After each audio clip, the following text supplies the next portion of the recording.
Well, good morning, folks. It's Sunday morning. How you all doing? Just getting things readjusted here. There we go. And adjust that camera, which is basically sliding my whole computer around. There we go. All right. Good morning. How is everybody today? It's Sunday. I'm still coffeeing up.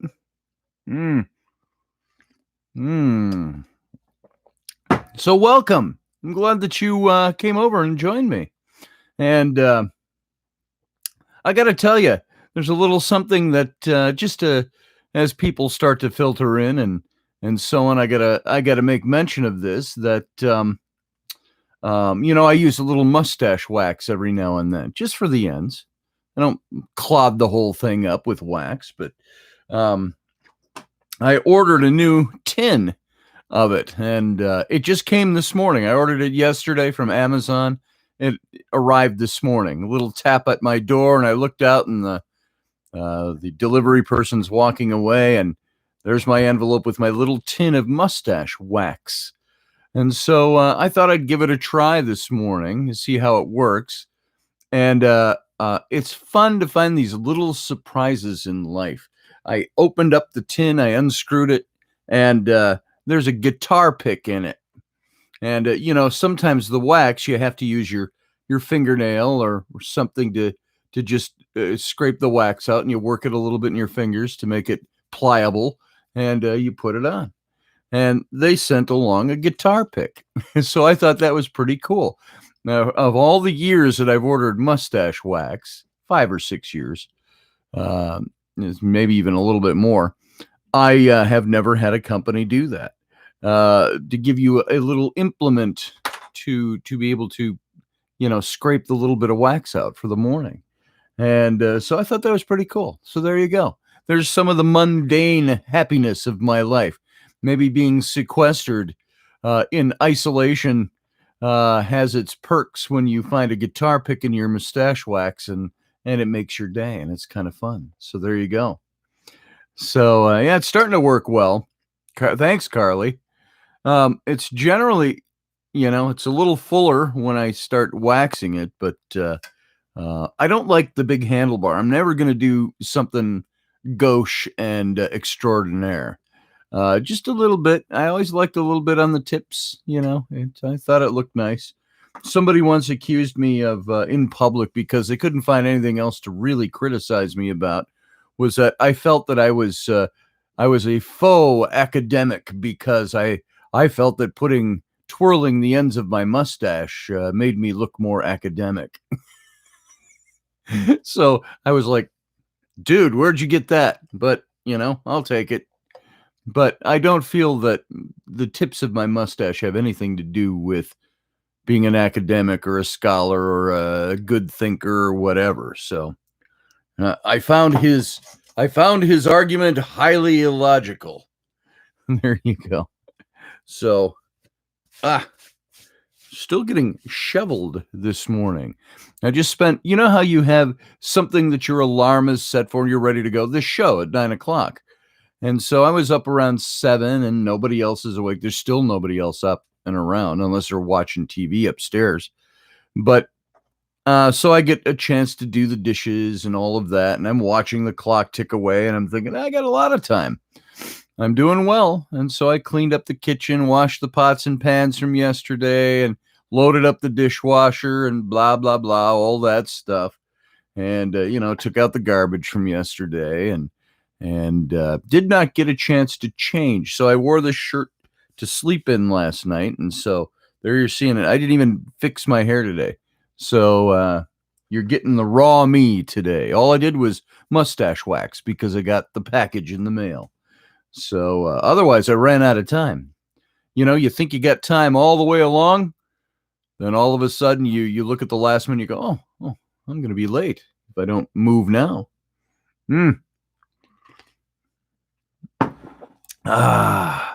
Accomplishing so much. Yes, Carly, that's what I've done so far. And Steph says, man, mean people suck. Steph, I will agree with you on that. Mean people suck. I'm tired of mean people. I'm tired of people who go out of their way to be stupidly mean. And it does me no good. It does them no good. I got to get this out of the way a little bit. I feel like it's right in my face today. But you're absolutely right. Mean people suck. I don't know what happened to you today, but I will have to agree with that.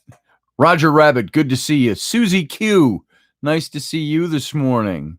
Let's go way back to the beginning. Field Guy, you were the first guy in here. And good to see if you're still hanging around. Teresa, nice to see you. And of course, Steph was in here way early as well. Nice to see you. And Matt Finn, how you doing, brother? And Jim Dawson, good to see you. I'm not sure. Is it Dawson? Yeah. Sometimes I have to squint. Was that Davison or Dawson? And because I can't wear my glasses while I'm doing. I found my old pair of glasses. These were nice. I spent a lot of money on these like 5 years ago, but they don't. They're all broken up now. There's my old ones, and but they got so scuffed up. I took these to Egypt. It was the last time I had these on my face. It was the last time I was in Egypt, and the dust and sand that blows around. You don't realize it, and you'll wipe them off, or you'll take them on your shirt and wipe them off, and all the dust and sand, left all the little scratches all over those. And so, because they had non-glare on them, so boom. There they go. I could use my glasses, but I got bifocals, so to read the chat room, I've got to go like this. Unless I'm far enough away, then I can see it.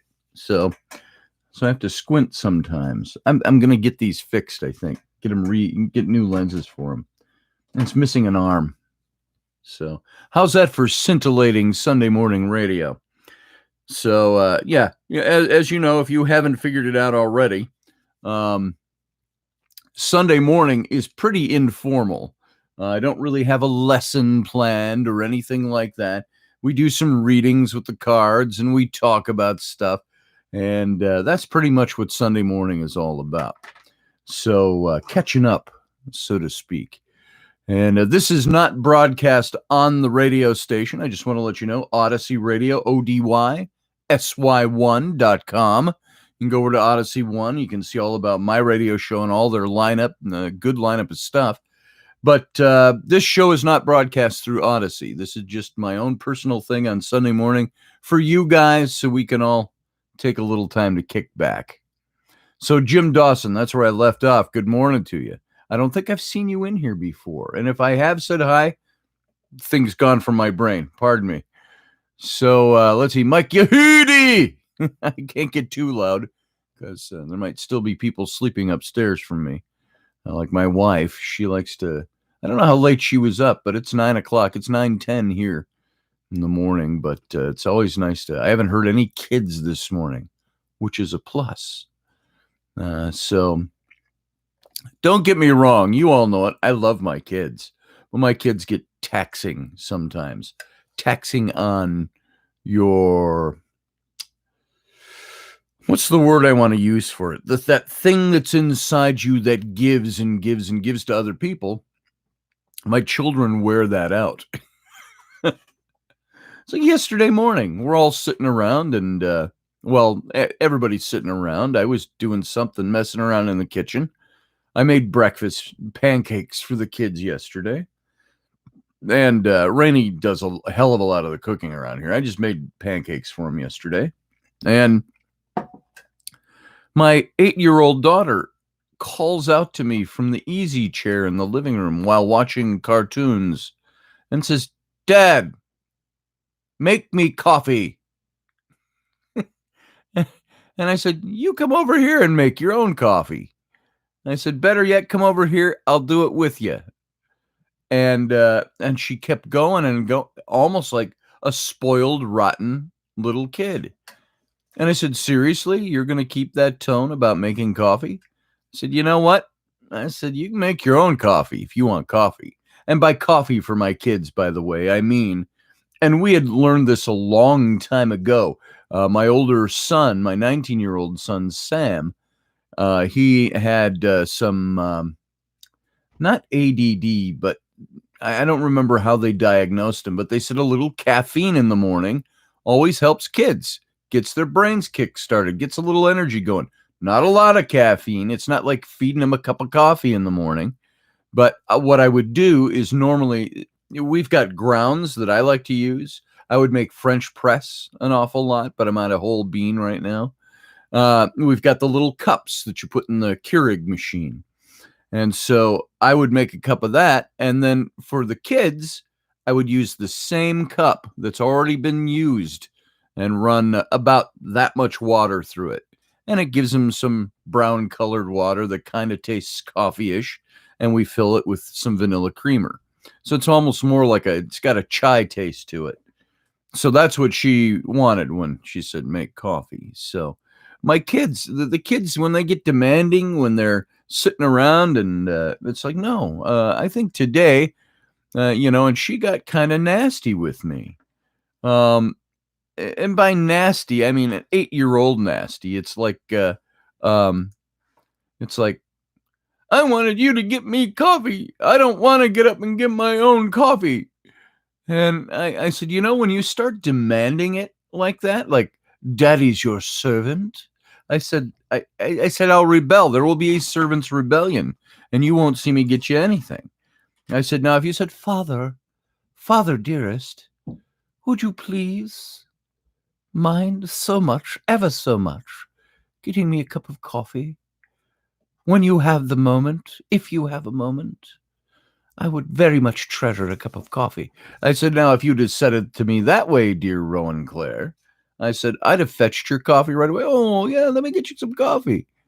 But when you're demanding and you keep the demanding tone, so now that's all what I mean by children exhaust us around here, especially when you're sequestered with them. It's not that our children aren't around all the time, but 2 of them are gone from, what time do I drop them? I drive them to school in the morning at 7:30. And Rainey picks them up at 3:20. So how many hours is that? That's 8 hours they're gone from the house. So did I do that right? Yeah. 7:30 to 12:30 is 5, 12:30 to 3:30 is, yeah. So, but of course there's no school now. In the summertime, it's different. You go out, everybody outside. You're going outside to play in the yard and walk down to the park where we can still see you. But, and I still don't like my kids getting out of my sight, even my 10-year-old boy. Now, him, I can handle a little better. Let me ask you, those of you who are grown up like me, I grew up I was born in 1960, and I grew up all through the 60s. I was 10 years old in 1970. So my son is 10 years old now. In 1970, we would take our bikes. We'd go take bike hikes and go 5 miles away, I think it was, to get to the downtown area in Minneapolis. We'd bike hike down there. We call it a bike hike. And we went to a store down there. A buddy of mine and I, we went to the new IDS Center that was built back in, I think had to be 70. And it was the biggest, newest building. It was 52 stories high, and there was an observation deck at the top. And it was the tallest building in Minneapolis at 52 stories. And so we went up there. And, we'd do stuff like that at age 10. Right now, if I knew my son was biking downtown Minneapolis, and I'd be frantic the way things have gotten. And so things have changed, definitely. And my mom, if I ever told her, Mom, while sitting or laying on the floor watching cartoons, Mom, coffee, she'd have kicked me in the head. So there you go.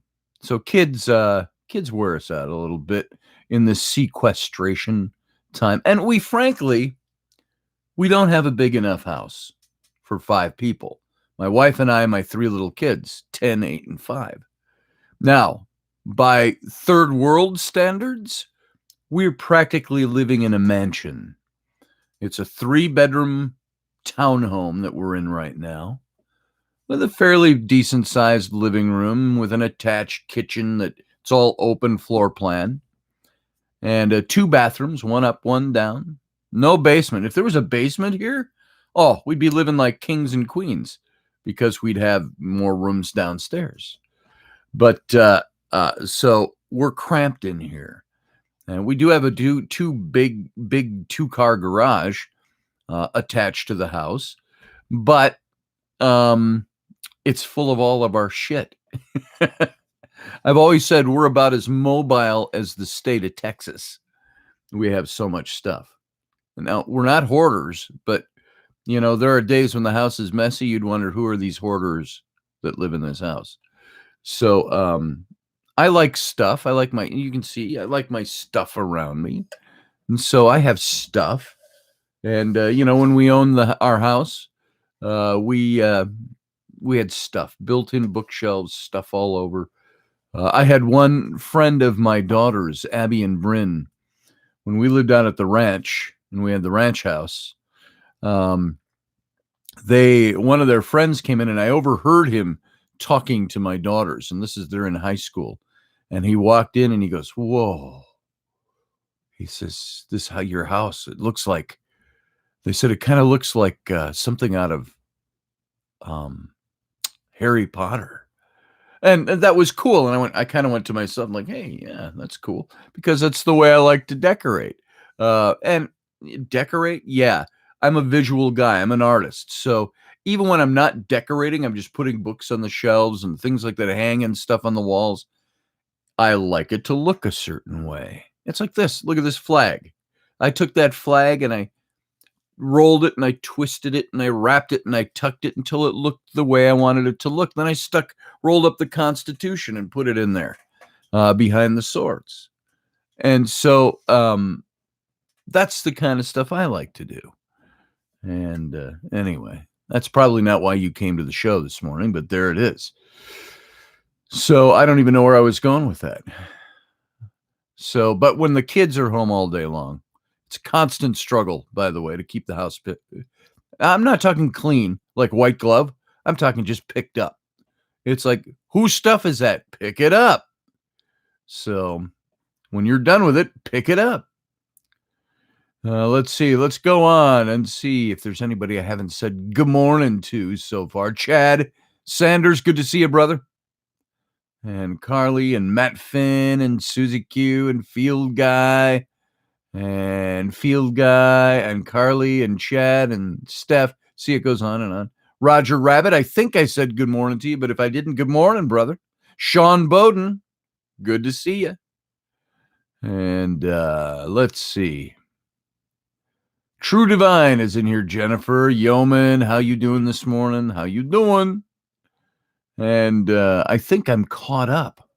Patchmo, good to see you, Patch. Nice to have you here, brother. Let's see.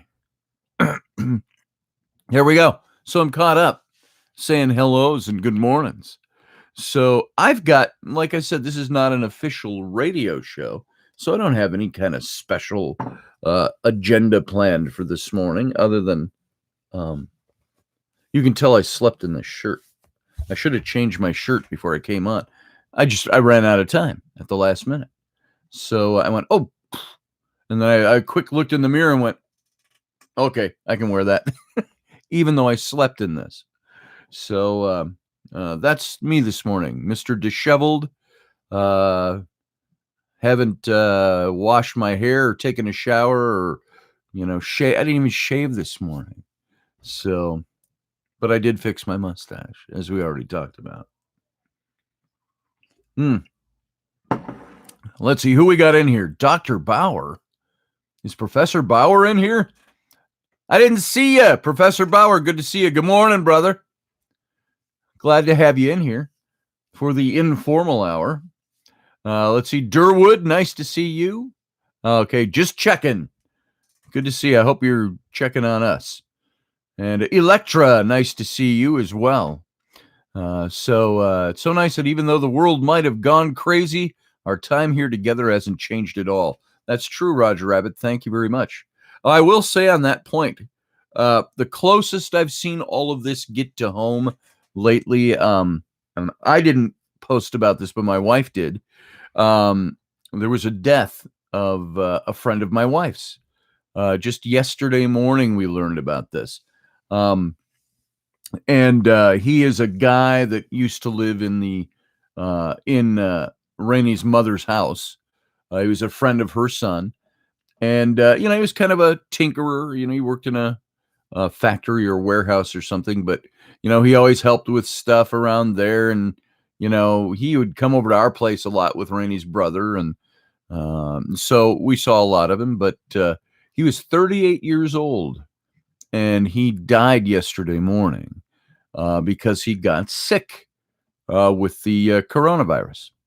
And but he did have some underlying conditions. He was an asthmatic, and he was a now Dr. Professor Bauer. This I'm making no connection here. He was a pot smoker, but he was a pothead. I mean, he smoked a lot of pot, but he had asthma at the same time. And then he picked this thing up. They had to put him on a respirator, and he went for 5 days like that. Then he thought he was getting better, and the next morning he died. And that was yesterday. So, my wife wasn't really, broken up about it. She said, whoa, because he wasn't like a dear friend. He was a friend of the family that rented from Rainey's mom. And so 38 years old.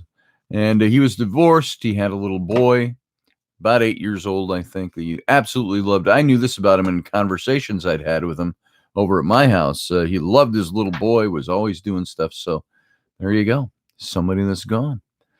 And how much everything we hear about death nowadays, have you noticed this? Anybody who dies, we're talking about the Wuhan virus being connected to it. And but people, and this may sound a little cold, but people die every day. And friends of ours on Facebook, think of that, social media. How many times have you seen somebody? I lost my mom today, my dad today, my grandfather today, my brother died, my friend died. We've seen that for years and years and years. But now every death, because of this thing hanging over our heads, this thing that has us sequestered in our homes, everybody immediately goes to that. Well, that killed them. So, and there is some truth to that. There's a lot of death that's taking place because of that. Is it in astronomical scales yet? No. Hopefully it won't get there. If you talk to Professor Bauer, we had Jeff Harmon on Rocky Stucci's show earlier this last week. And he was talking about, and again, I don't want to sound wacky when I say this stuff to people who don't know about it, but he's an astronomer and he looked at all the alignments of things and planets, and he said, where we have been since this thing started is in a mode, if you will, that has existed every time there's been major catastrophes in the world. And he's done a study on that. Now, according to him, we're supposed to be coming out of this in about a couple of weeks. We get out of that scale and things start improving. And by June, he said there's going to be a lot of good upsurges, positive upsurges. So it'll be interesting to see how this thing plays out. So, boy, we've got some really tight field guy. I just okayed your comment you made. This damn virus is taking out Saint's family, so we need to kill the germ. I don't see anything offensive in that, but we must be set really high on this that it would hold your comment for approval by a moderator because you used the word damn. Damn is pretty benign if you ask me. So sorry about that, but I got your comment clicked on. And if cannabis was legal in Indiana, it could save Kensington's life. Oh, stop her seizures, give her appetite, ease her GI issues, and so on. SPD, so many things. Doesn't damage your lungs the same as cigarettes. Is very true. I don't know why. I'm not prepped to have a conversation about this because I haven't looked into all the different angles of it, although I have opinions. I think pot should be legalized. Boom. There it is. Bottom line. I don't think it has to be medicinal either. Pot should be legalized. Legalize it. Could you imagine if you legalized it and taxed it? That'd be a revenue stream. Look what they're doing with cigarettes. Oh, they say they want to stop people from cigarette smoking. They really don't. They just want to impose higher taxes on it, which is what they've done. Just in the time I've known Rainey, we both used to smoke back in 2005 when we met, 2006. And I think it was $3.45 for a pack of cigarettes back then. And now that same pack of cigarettes will cost me $7.82, I think it is here. And so it's more than doubled in price over the last, well, that's 15 years. I suppose, doesn't sound so bad, but when you think about it, but most of that money is tax money. You go over to Minnesota, it's like just across the river, it's even more.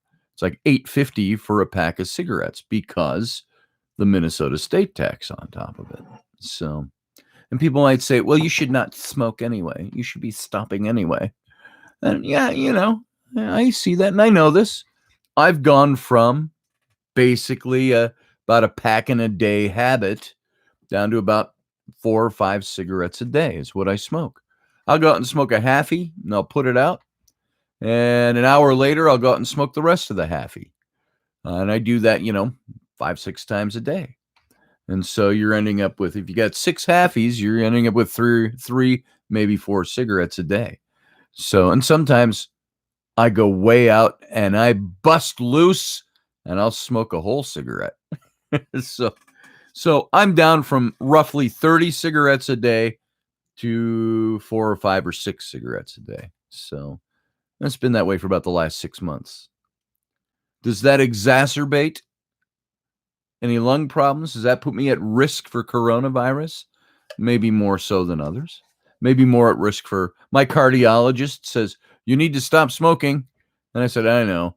And every time I'm in there, she'll ask me, so how's the smoking going? I said, I'm down to 4 or 5 cigarettes a day. She goes, okay. And she said, try to get that to 0. I said, I'm working on it. It'll come. So now I got my smoke Nazi friends. Are you still smoking? I put up a post and you'll see a cigar in my hand. Oh, and Rocky and Travis and I went out and had cigars a couple of months ago. Put up a picture of us having a cigar at the cigar shop. And I have maybe, folks, 2 to 4 cigars a year per annum. And I don't smoke cigars on a regular basis. But I got people coming and going, shame on you for smoking a cigar. That'll kill you. It's like, shut up. Do you think people don't know this already? You know what'll also kill me is if I eat at McDonald's twice a week. That's another thing. I cut out fast food. Doesn't mean I have abolished fast food from my life. All it means is that I just don't eat it anymore. I don't have time for it. Every now and then I'll be driving somewhere and I'll go by the McDonald's and I'm like, Big Mac sounds kind of good. Or Whopper. I used to love Whoppers. And so I can't eat that stuff anymore. My system, maybe it's because I stopped eating it, that my system just doesn't process it well. I got to tell you what, if I go get a Whopper or a Big Mac and fries and I eat that for lunch, Big Mac and fries, do you know my system rebels for a day and a half and my bowels become loosened and the sky becomes dark. So I just can't eat that stuff anymore. Maybe it's because I stopped eating it and I would have to reacclimate my body to it. But why is the question. So anyway, so you get the idea. Anything will kill us in excess. Maybe cigarettes, maybe faster. That's why I don't smoke a lot. So there you go. I got pipes up there. I could smoke my pipes. Boy, we got a lot of comments that are getting held for approval. Field guy said, and leakage is real. And that got held back. So we're screwed a little tight in our chat room. And I don't know. I think that's probably a YouTube thing. Oxygen kills us slowly. Yeah, it's a poisonous gas. So I love the smell of pipes too, Chad. Um, yeah, Matt, messes me up. I can't eat that stuff anymore. I don't know if is it age? Because, I never think of age, because I don't feel like I'm aging, at least not in my head. I see the physical manifestations of age. I got more wrinkles, and more, I don't know what this stuff is, over here. It's not liver spots or anything. I don't know what it is. It goes away when I'm out of the sun for a while. Maybe I've had my docs look at it. I go, what is that? And he goes, it's skin tags or something. And, so I get shit like that. Stupid stuff. My hair thinning and turning white and all of that. So we all have signs of age. The flab beneath the belly button. Guys aren't supposed to have that. Well, nobody should have it. But, I haven't birthed any children. Why do I look like I have? And so, I've got all of that kind of stuff going on, just typical. But in my head, I don't feel any older. And so everybody goes, hey, just a number. No, it's entropy. It's decay. That's what age does. And it's trying to battle that. And I've never really done anything to battle age because I've never really thought of myself as, I look at guys that are probably my contemporaries sometimes, and I feel like a kid and a father figure with them.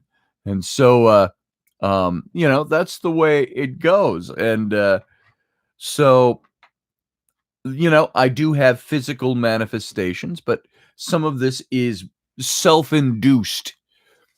After the heart surgery, after the hip surgery, I sat around and gained weight for 3 years, 2 years mostly, and I leveled off. You look at me now, and I'm 280 pounds. That's almost 300 friggin' pounds. And when I met Rainey, I was 215 pounds. You do the math.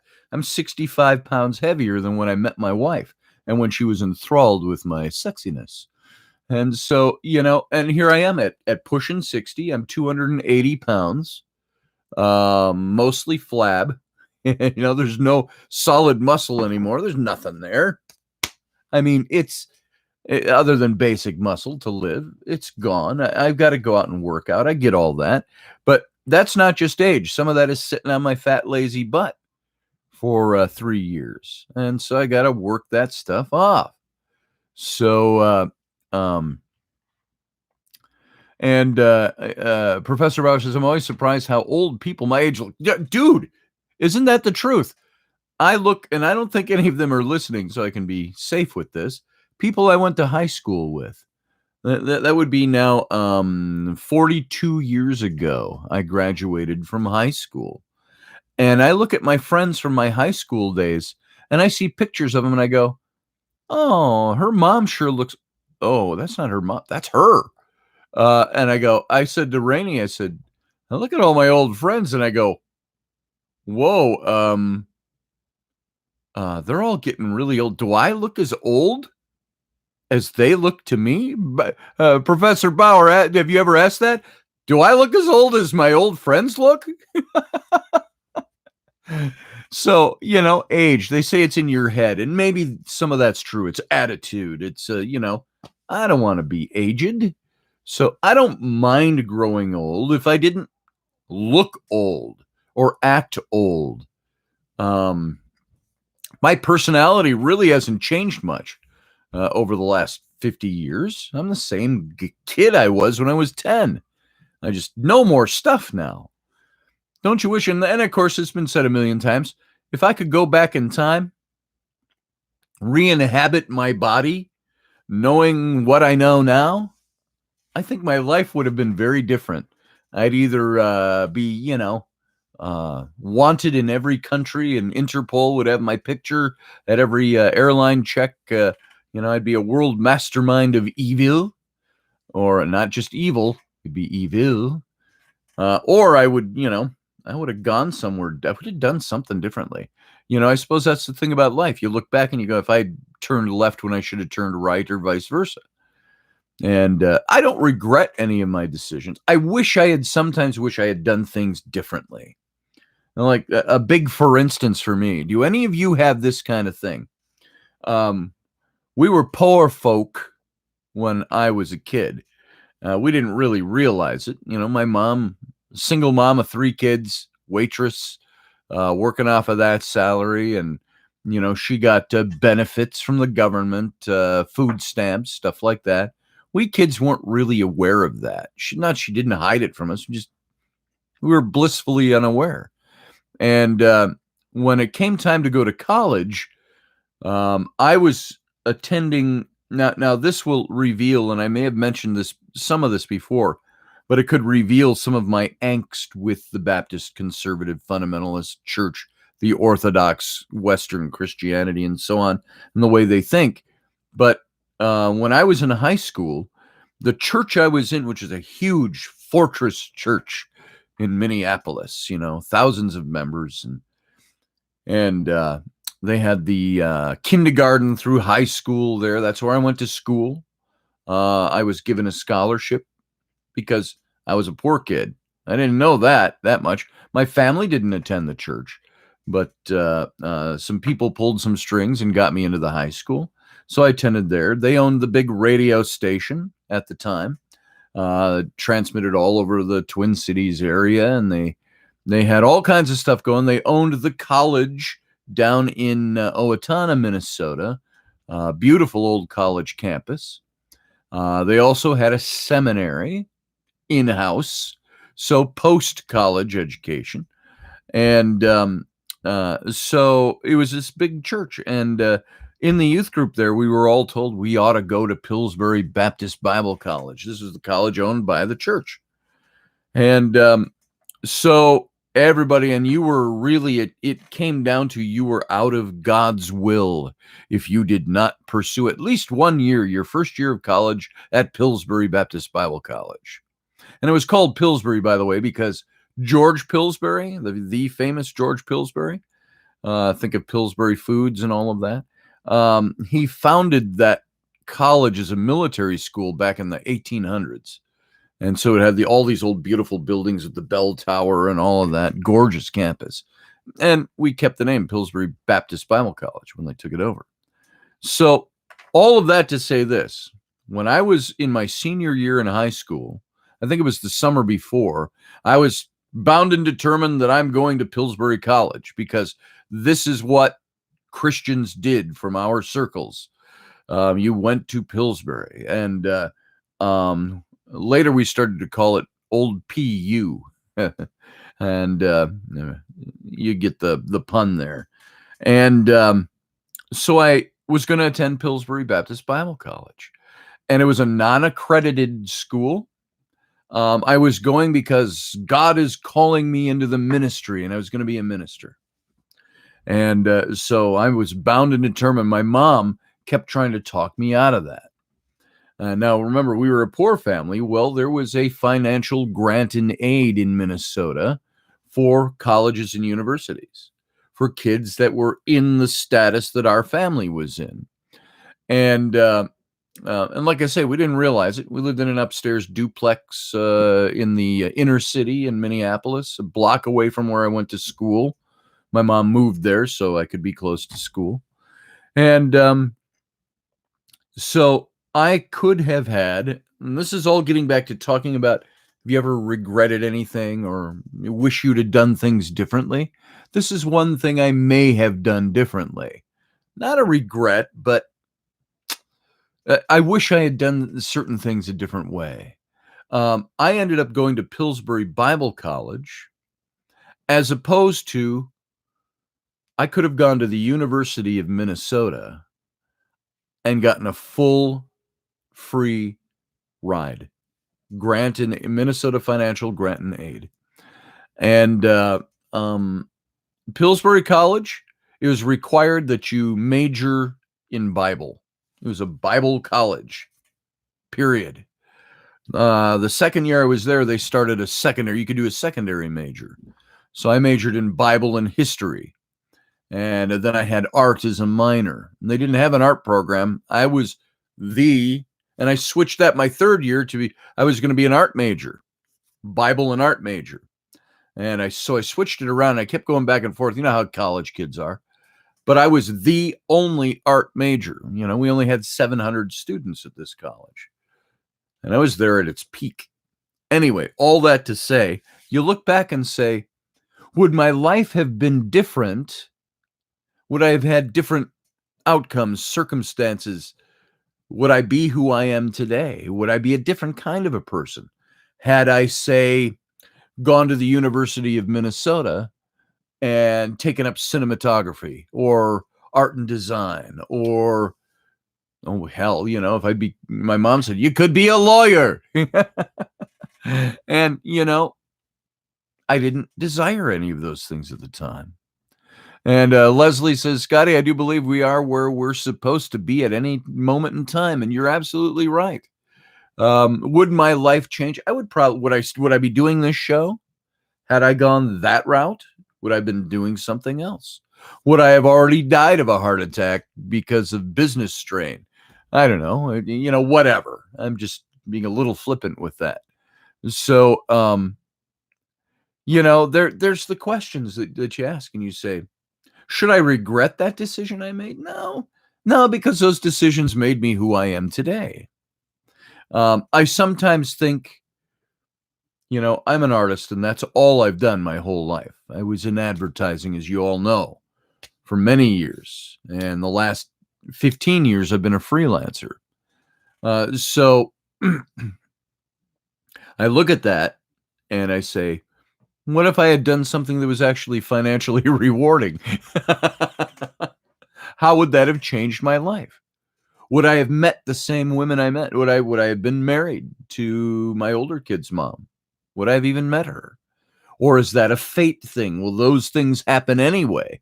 Even if you could twist the stream around a bit, would I have still met that person and still had my children? And would my children exist had I made those decisions that way? And of course, it seems like an irrelevant question because there's no way to change that. It is what it is. It's just fancying, talking about it and thinking about it and things like that. Would I have ever met Rainey? Would I have ever done the Renaissance Festival as an entertainer and met Rainey? Maybe not. If I was in the high corporate world in advertising or cinematography or whatever you want to say, where would I have ended up? Would I have met the people I've met? And so I kind of like it. So I'm okay where I am. So let's see who else we got going on. I'm too good of a guy to be a crooked lawyer. Oh, too good of a guy to be a crooked lawyer. I'd be an honest lawyer. So as honest as I could be. Oh, and by the way, I want to thank Leslie Holker in the chat room. Thank you for that little donation. She does this for me every week, and it's fantastic. I sure appreciate that. If I was any kind of a guy who could save money, when little bits come in, I use them for stuff. Mustache wax. Whatever. It goes into the pool. I go get milk with it, or I go do this or that or whatever. So I appreciate that, Leslie. Every little bit always helps. Rocky Stucci's here. Totally, bro. Once a day even. I don't even know what he's talking about there because I'm scrolling backwards. So, Rocky, good to see you, brother.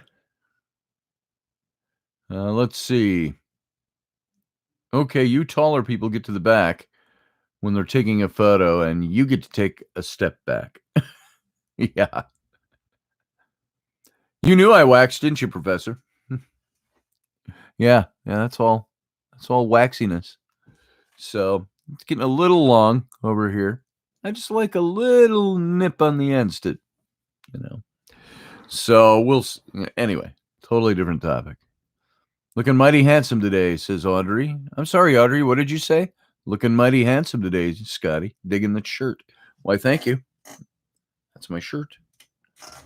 I find your argument highly illogical. So, all right. So what time we got? It's 9:46. And this has been, as Sunday mornings go, a show about absolutely nothing. Just what comes to my mind, stream of consciousness, what you guys have to say, and all of that stuff. Yeah. Rocky, you know who that is? Boom, boom, boom, boom, boom, boom, boom, boom. Rocky might think that's Obi-Wan Kenobi. Is that Obi-Wan guy? I have to see something here. I've got tarot cards here somewhere. They're there. Okay. Right behind the whiskey bottle. Where do you keep your tarot cards? So we'll do a couple of readings here. Anybody want a reading this morning? We'll do a little 3-card reading. And if you want one, I will say this, is that as you all know, I do this as part of what I do for a living. We do some no charge tarot readings on Sunday mornings, and but I charge for readings during the week. So if you'd like to get one, you can certainly come on over and get one. You can go over to my website, scottallenroberts.com, click on the tarot link at the top, and come on over and get yourself a reading. I do 5-card and 10-card readings. You see in 3 cards what we do here. So if you want to ever expand that into a 5-card or a 10-card, and there's several people here in the chat room that have done that. So if you'd like to come and get a bigger reading, we can do that. Let's see. Steph wants one. That's the first one I'm seeing. Let me find something to write on. That'll work. So we got Steph. And I'll take 3 to start with, and then we'll see where we're at after that. So we got Steph. Anybody else, if you'd like to have one, just speak up now or hold your peace until I call for him again. Because if you start putting me in the chat room, I'll miss it because it'll scroll by. Field Guy wants one. All right. Field, you're number 2. And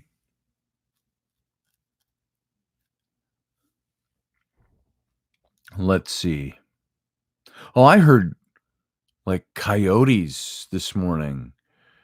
I see, Leslie, you talked about hearing the loons this morning. I heard coyotes. I was outside on the patio, and sun was up already, just barely, just minutes after the sun came up, and I could hear them howling. I thought that was pretty cool. They were very close. So let's see. In Durwood, I see you, Durwood, and I see Kayanet Bokari. Did I read you once before?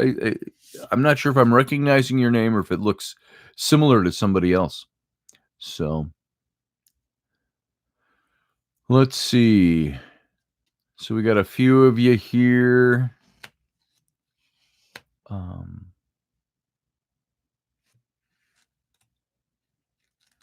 We got Kayanet, we got Durwood, and we've got who did I thought I saw. So Durwood and Kayanet. There, I've got 4 of you right now. So we got Steph, Field Guy, Durwood, and Kayanet. And so we'll start with those 4. I'm not going to pay attention to anybody else asking right now because I'll just get confused. So let's go ahead and do a couple of readings if you're ready for this.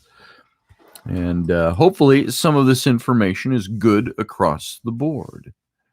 So remember, the way I do readings is I don't believe I'm bringing anything special to the table. Maybe a little acquired intuition, knowing people, knowing how people think and what they do. Many times I kind of played dumb on that in my life as I was growing older. I didn't say an awful lot about things, and but I think I read people very well, and that's why when it's anonymous like this, and I don't have to think about who it is necessarily in great detail, like Steph, I don't know an awful lot about your life. Tip of a thimble of an iceberg, is what I know about you. I know what your picture. I know, so I kind of know what you look like. I've talked to you a little bit, so we've never even had a conversation. I kind of like that, entering into a reading, not knowing you very well, or not knowing certainly what's on your mind, if anything in particular. And because to me, there is something that governs the flow of the cards. The way when I shuffle right now, I'll shuffle 3 times for you. And who's arranging the cards? Is it something that's as intricate as micro atomic structure being held together? I think it is. Who's governing the spread of the cards, the shuffle and the spread? I don't know exactly. Second one for Steph. But I don't think it's evil that governs it. Originator, creator, angels, spirit guides, whatever you want to call it. Steph, I'm all shuffled up for you. If you were here, I'd have you put your hand to the deck and cut it, which I'm doing on your behalf right now.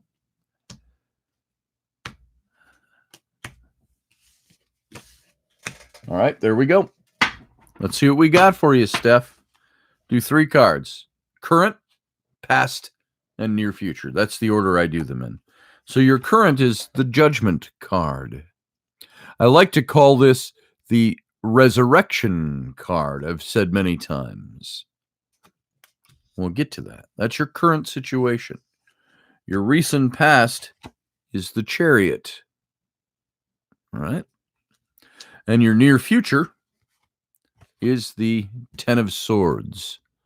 And I will say 10 of Swords, one of the bleaker cards in the deck. Not damaging, just bleak. And I'll tell you why in a minute. Now let's see where this is going. Your first card is the Judgment card. Now the Judgment card has, when I said it's, I can call this the Resurrection card. It's because it kind of says you've been through the judgment, you've been through some issues, and you're coming out on the better side. You're resurrecting, you're reshaping. It's a card of transition. It's not a sudden change. It's born of luck. It's born of intuition. It's a change that springs from reason rather than those other things. It's intelligence. It's a change that you've made. It signifies plans and things that you've overlooked, or things that have been a long time in the making coming to a fruition. It also speaks to the nature of change itself. Right now you're in a mode that you're in right now, Steph, you've got change going on, and you're looking at this change, and it's not something that was sprung upon you from out of nowhere, but there's been a choice here. It's a guided decision kind of thing. And logic, in this case, is much better than intuition. So be prepared to make a major decision in your life, is what this card is telling me. And that's already in your lap today. And so, and it's likely something that's going to start, what's the word? I was going to say tampering with, but I don't mean tampering. One that's forming your future. One that's forming where you're going. Not just a little decision like, shall I have cherry pie or apple pie? It's a more major decision. And this is what's on you right now. And your past is full of good work, things that you've worked on, a process of liberation from experiences that you've had. And this process is ongoing, and you're beginning a new chapter, so to speak. And the present has arrived. The past is relinquishing its hold on you and on your fate, if you will. And this is the best time to change certain elements of your lifestyle. And the fruits of your decision are going to be coming out and you're going to receive that which you've worked toward, or what you think. When I say deserve, I don't mean none of us, frankly, deserves anything. So this is the fruits of the seeds you've planted and things that you've been working on, directions you've wanted to go. It's the path at your feet. And so the judgment card is really representative of some sort of change or transformation that likely has already occurred, meaning you've already noticed this. You're already seeing it, feeling it, experiencing it right now.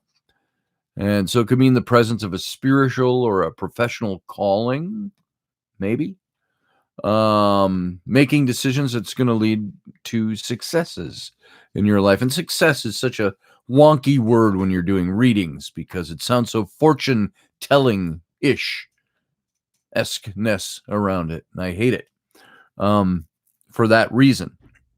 But it's the idea that you're going to bear the rewards of something. And the reason it became the resurrection card, you see there's the open tomb is in the background.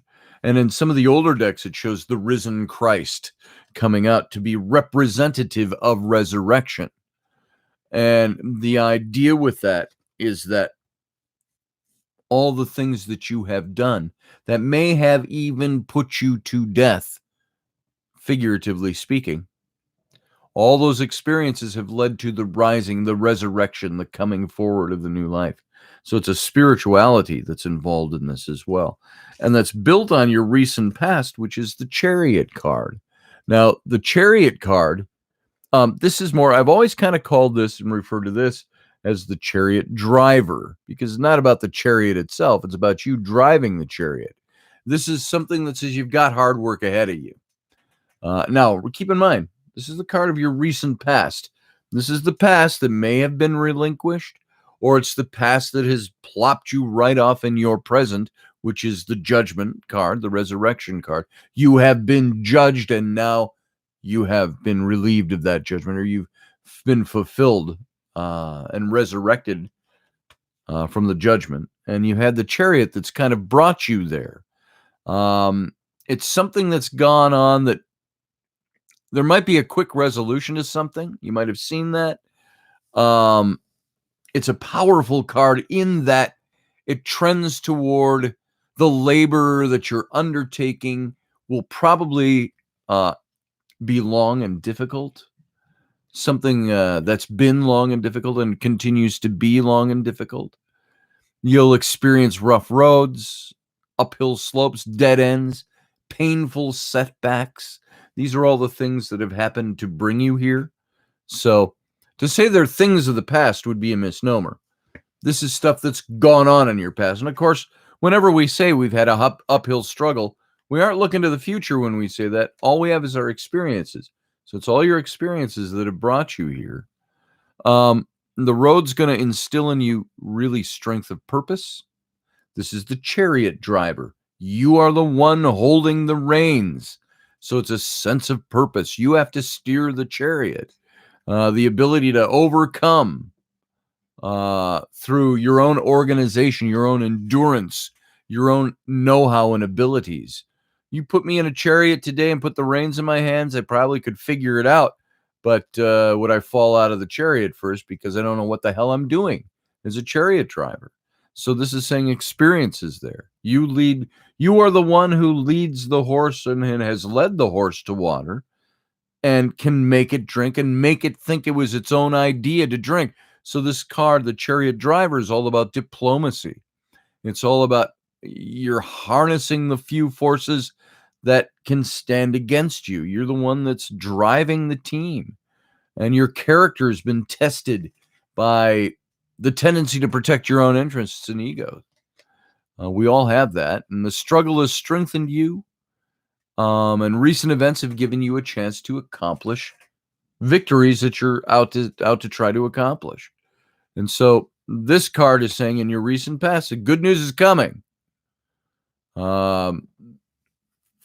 You can oppose the opposition.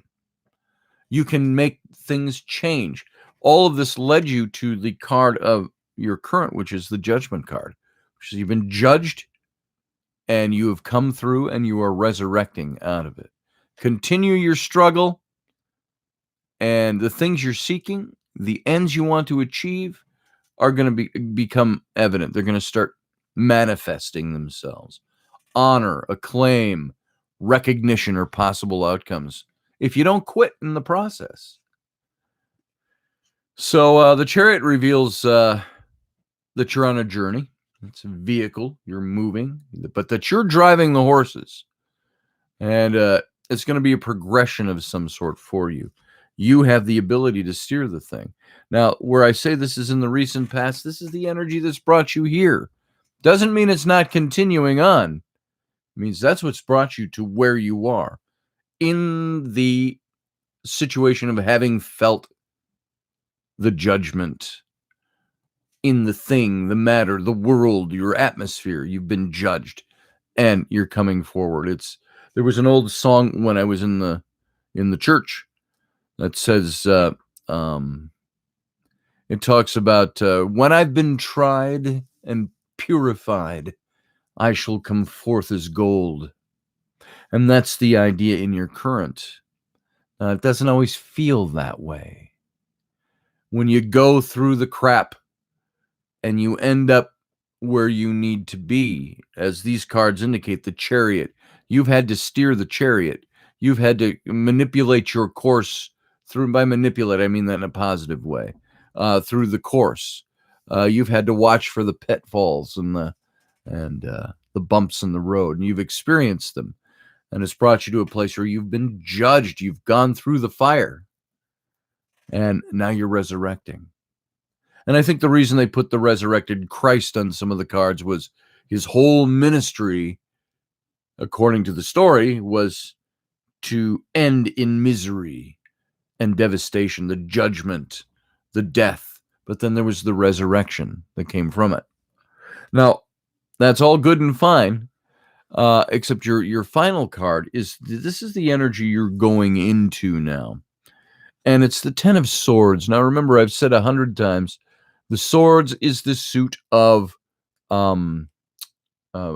conflict. It's like a two-edged sword. It's conflict you get, and it's conflict you give. And I'm sorry, this is the 9 of Swords, not the 10. I was seeing the imagery because the 10 has the swords all sticking out of the guy's back. But the same is very true of the suit itself, Swords. It's conflict you give, it's conflict you get.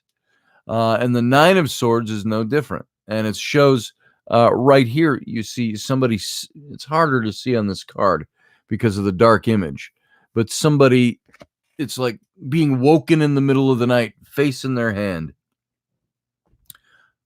Anxieties, worries that come as a result of worrying about something, anxieties that come from a result of worrying. And this is one of the more negative cards in the deck, in that it kind of foretells or describes a powerful mental anguish.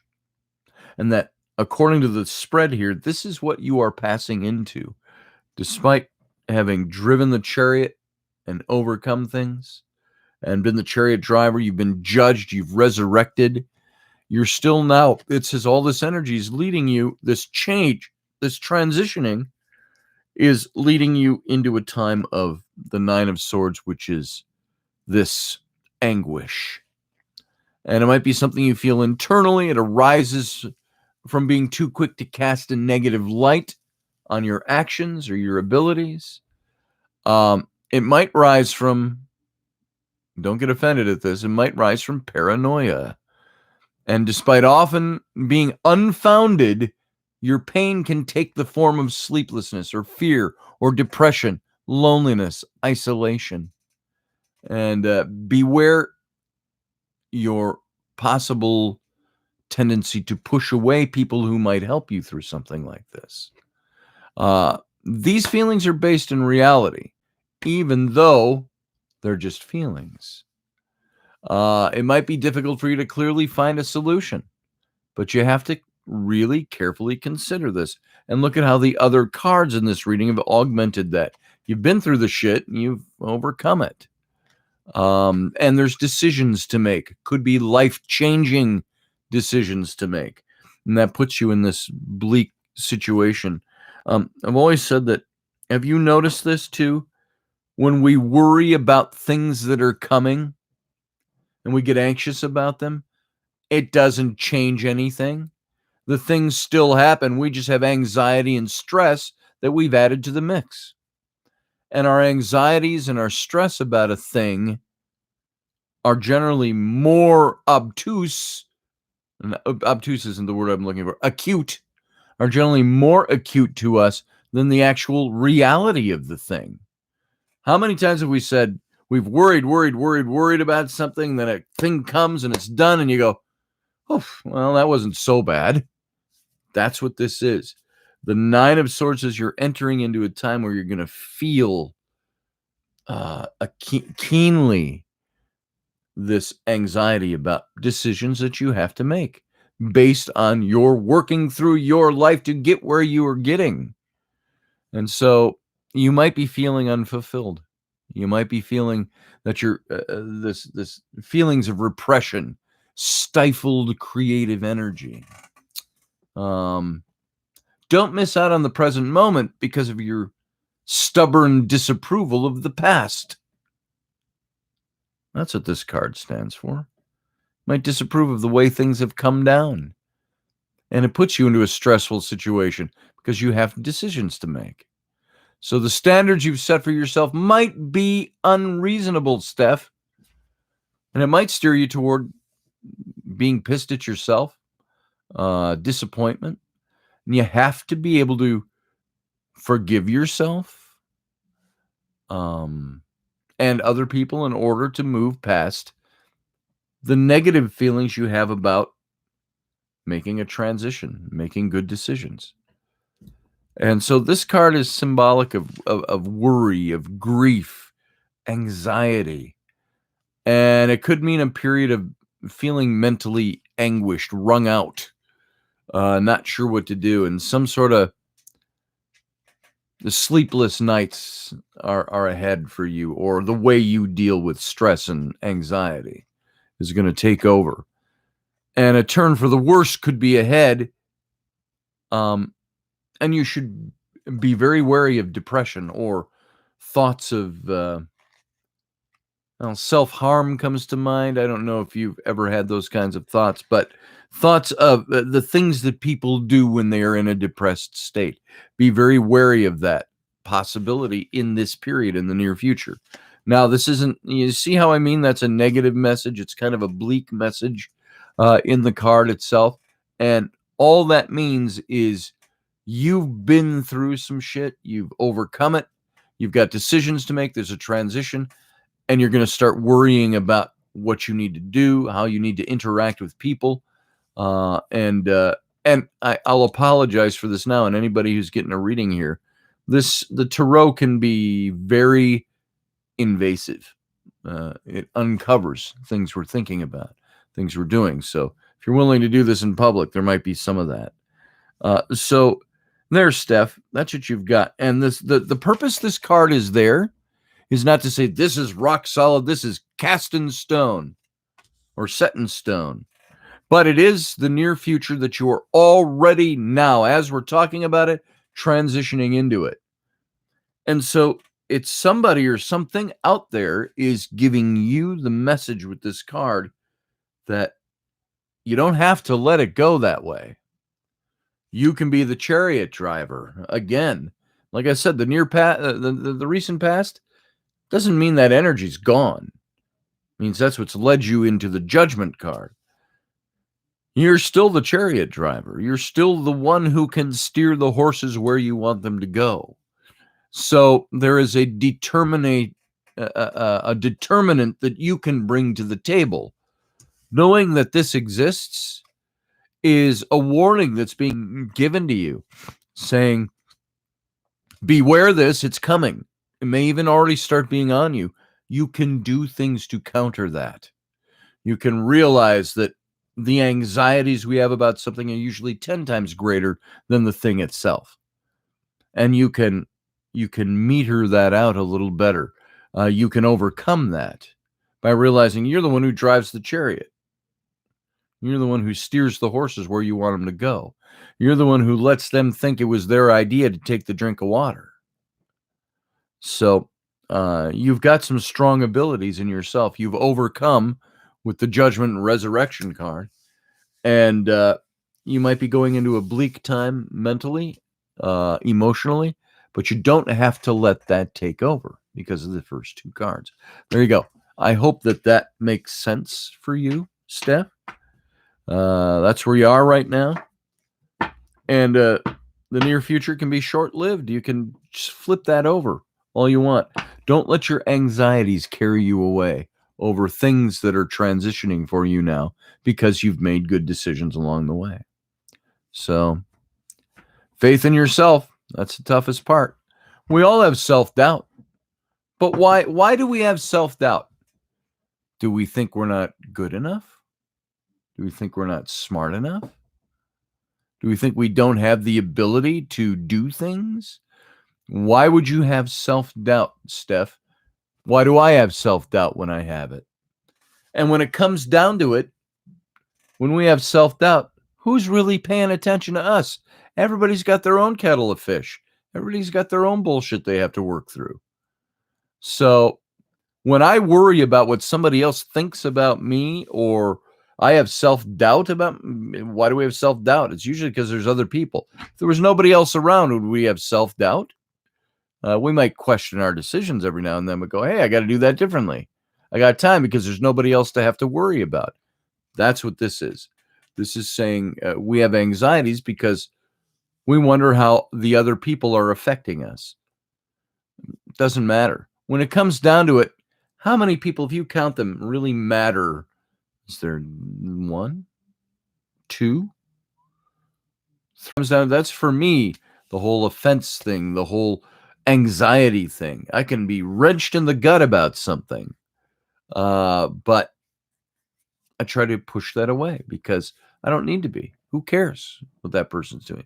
Now, it might be big things, you know. It might be, I don't know, facing a tax audit, I don't know, having to move, breakup of a relationship.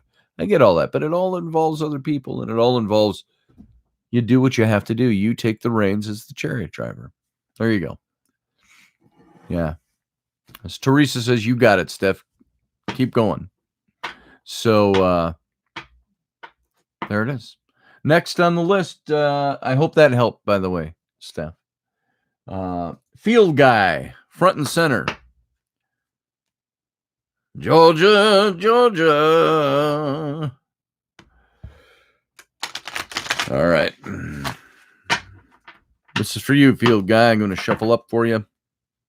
Let's see what you got going on today. By the way, all these readings, too, these are moments in time. These little readings, it's a snapshot. That's all. It could involve bigger things in your lives, but it's a snapshot of the moment. Okay, I'm cutting the cards for you, a field guy. Field guy. All right, here we go. Got your cards all set. Ready? Your current situation is the Ace of Wands, field guy. Your recent past is the Justice card, not to be confused with the Judgment card. And your near future, the King of Coins. That's actually a pretty good reading right here. And let's dig into this a little bit, and I'll kind of tell you why this is a good reading. Your first card is the Ace of Wands. And the aces in the deck, they're in this deck, they're represented by angels. They're like messengers of things that are coming, things that are doing, good news, open doors, opportunity, things like that. The wands is the suit of your emotional makeup, the things that make you go, the things that make you happy to be alive, where you invest your emotional life.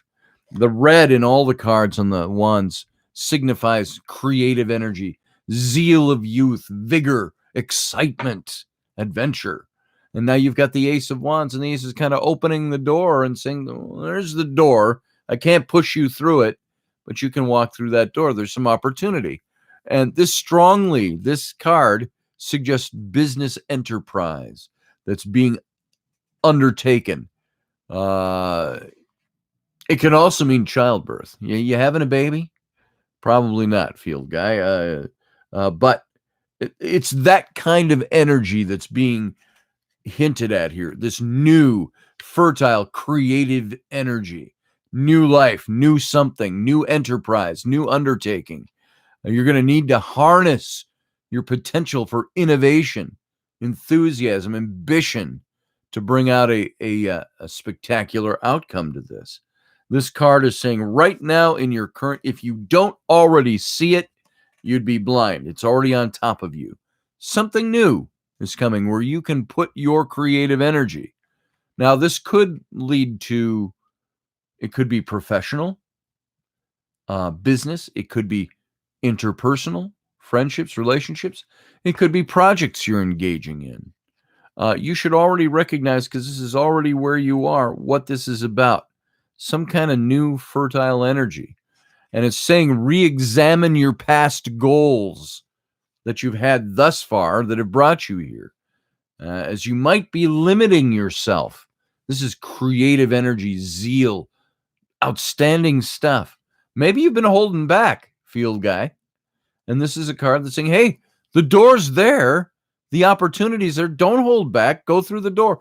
What's it going to hurt you to give it a try, to do it? It's like that saying that I've said a million times. That quote by Mark Twain, 20 years from now, you'll regret more the things you didn't do than the things you did do. So cast away from the safe harbor. Set your sails to the trade winds, explore, dream, discover. So this is about in your current. There's inspiration that's been building up inside of you. And that energy, don't let it vent itself in a destructive way by doing something stupid. Use it creatively to do something good, to advance yourself. And so there's a new beginning at hand with this card. It's going to take the form of a new phase of life for you. It's a new enterprise, a new project, a new source of inspiration. And to succeed at it, you have to think clearly, cognitively. You have to plan ahead. This is a card that's telling me there's a void in your life that you need to have fulfilled. You're waiting for it to be filled with something, and it's your duty to fill it. It's you that's got to do it. Nobody's going to. It's like my little girl this morning asking for coffee, or yesterday morning. You know what? Sometimes you got to get up on your own feet and go out and make your own coffee, and that's what this is all about. Great, new, fantastic ideas, but you got to put feet to it. It's creative card. It's suggesting a passionate union, positive new beginnings. It could be relationship, but I don't see other cards that indicate relationship. It's a new beginning in something that you're passionate about.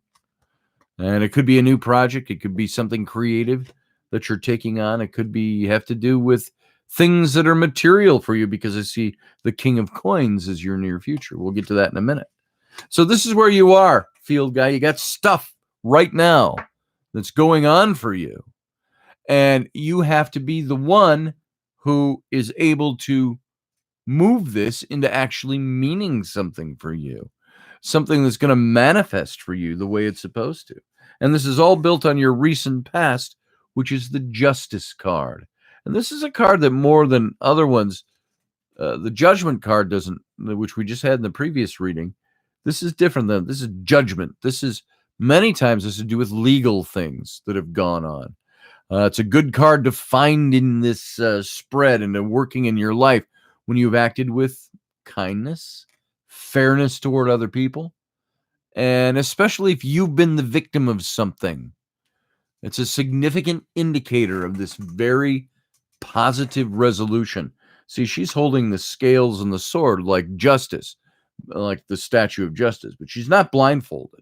She's got her eyes wide open on this one. And so it's an indicator of positive resolution, Although how and what is kind of depends on your own experiences. If you've been unfair or abusive or shady or immoral or unethical in your dealings, you might have to pay some heed to this. That may come back on you. For the unjust, this card is at best a dire warning to change your ways before retribution, legal action, possibly, falls upon you. And sometimes retribution doesn't come in the form of legalese or courts, but that's why this is here. So it's engage yourself, evaluate where you've been and what you've done. It's a simple statement that's saying change your ways before it's too late, because you're going to face something. Now, there is in neutral cases, telling you to seek out balance in your life. In the positive, it's saying the fairness, the kindness, the things that you've done, the positive things are going to start paying off for you. And legalese could be a contract, could be things. But now this is all stuff of your recent past. This is the energy that's brought you right to this moment.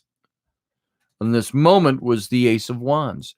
New doors to walk through, new creative energy going on, all of that stuff. So when all's said and done, you're going to get the outcome that you kind of deserve on this, depending on how you've approached and gotten to where you are now.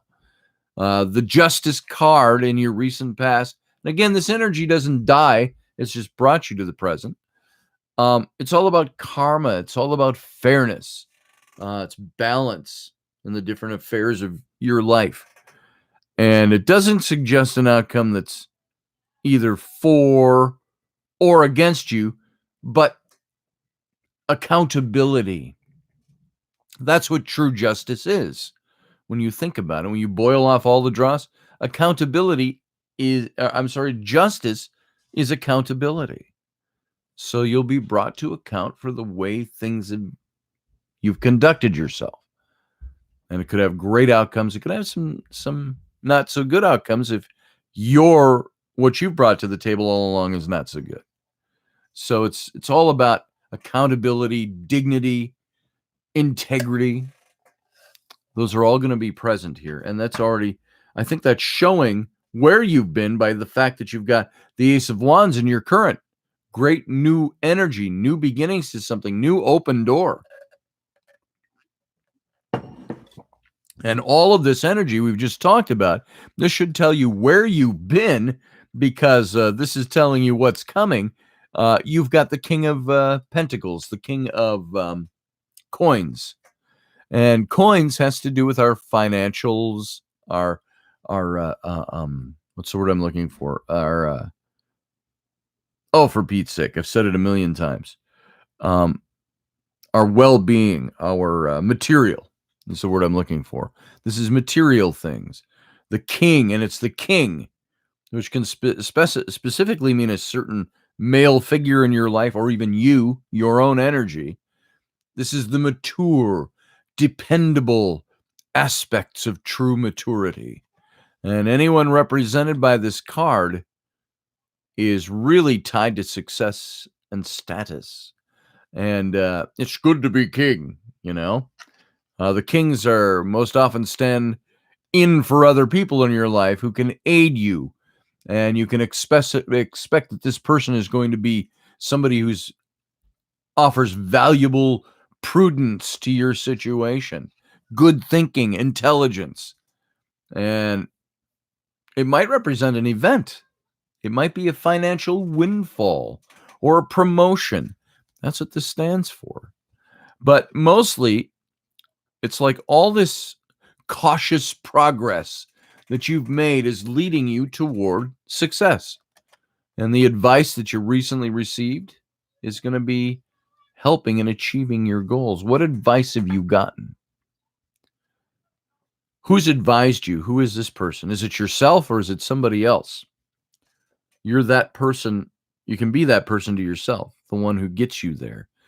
It's all about the idealism that you have that's made you confident and reliable. It might also have to do with focusing on your financial security for a period of time. Is it being self-sequestered? There's some new idea. There's something you've got to focus on to make sure you don't go under financially. Is it that temporary, or is it a bigger issue for you?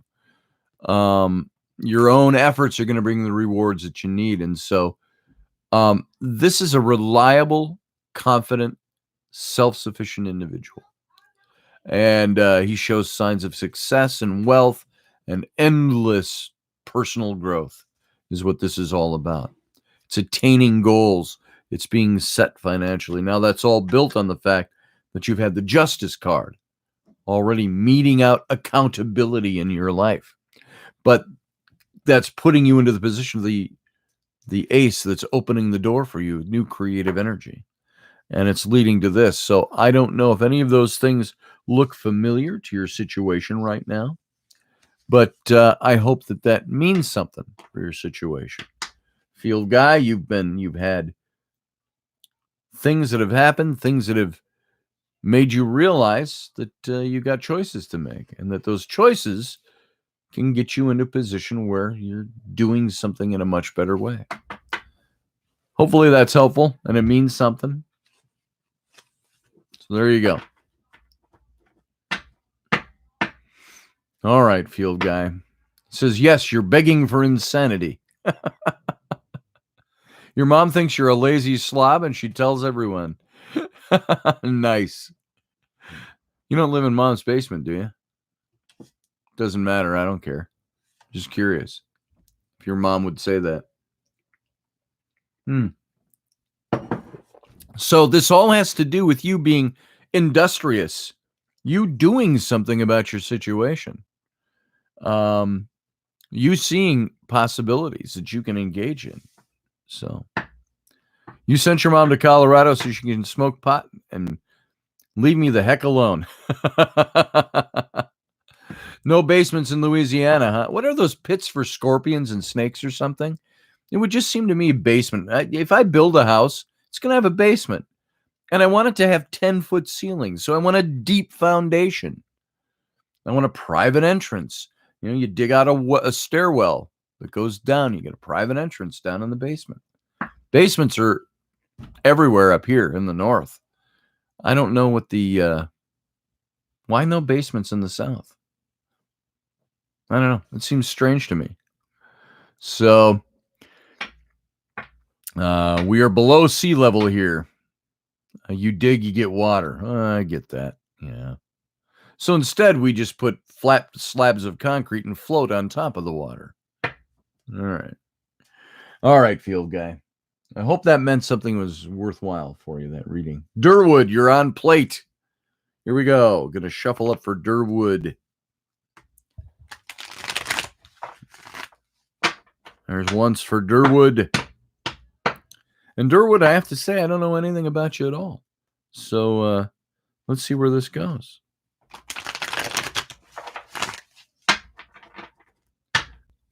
All right. One more shuffle for Durwood. And as you can see, folks, we're not doing anything satanic or evil here, are we? No. This is all messages from the universe. Source, if you will. All right, Durwood. I would have you cut this deck if you were here. So let me cut it on your behalf. Whoa, it's kind of falling apart on me. That's significant. So we're going to do it this way. All right. Let's see what we got. I always think when a card falls off the deck, it means something. If somebody, source, is in charge of shuffling the deck for you, and a card falls off, it might be, I got to flip that card out of there so you get it. And it's not, don't think of an individual magician. There's something else going on with all this. So, all right, here we go. Your first card, Durwood, the 5 of coins. This is the one that fell off the deck. That's your current situation. Your recent past is the Hermit. And your near future is the Four of Wands. Basically, without even looking into this any deeper than we already are here, because we can dig into each one of these, but this is telling me that you're feeling the tightness, temporary. It's like temporary impoverishment that's been brought on by you've had to play the hermit, not go anywhere, not see anybody, maybe not work. But it's leading you to a time where you've got great creative energy working for you, and you've got a long way to go, but you're there, you're making it, you're doing it in the near future. That's the basic quick read of what we've got here in your cards. So the Five of Coins, this is a card that speaks to, and if you see here, it's got the couple that they're standing barefoot in the snow, dressed in rags, outside the warmth of the church window. Very medieval in its sense here. So it's not having anything. It's being deprived. It's feeling deprived in your current. Depending on the rest of everything we're looking at here in your cards, this could pertain to your financial matters. It's coins. It's your material well-being. It's your employment. It's your relationships.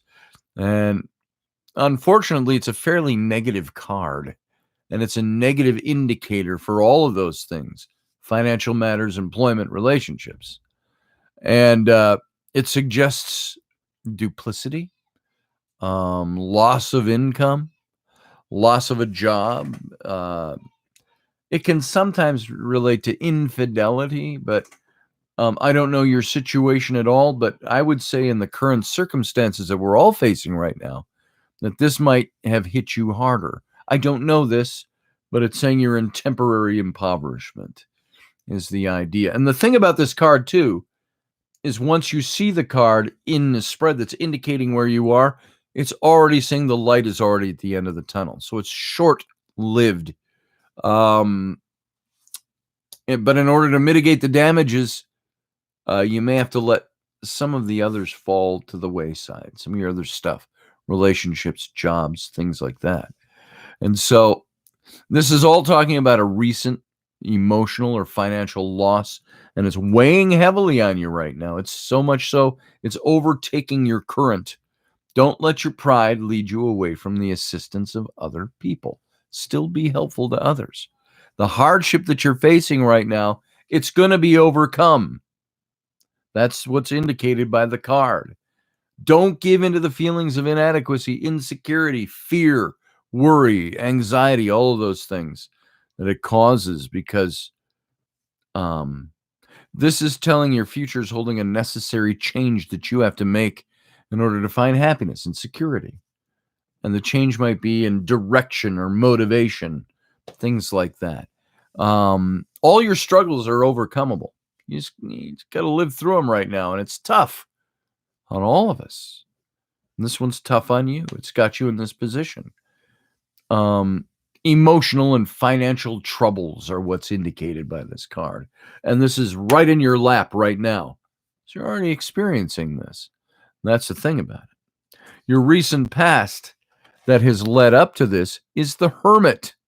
Now, the Hermit shows a guy, and he's carrying the lantern of truth to light the way.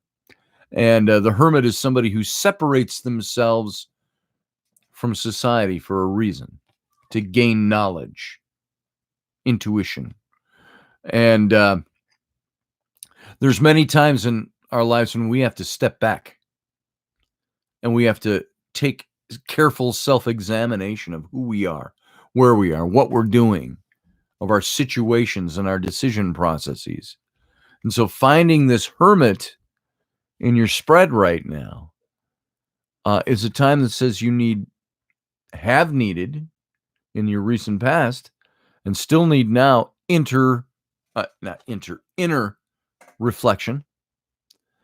You have to get away from the demands of your position, your life, your family, and stuff like that.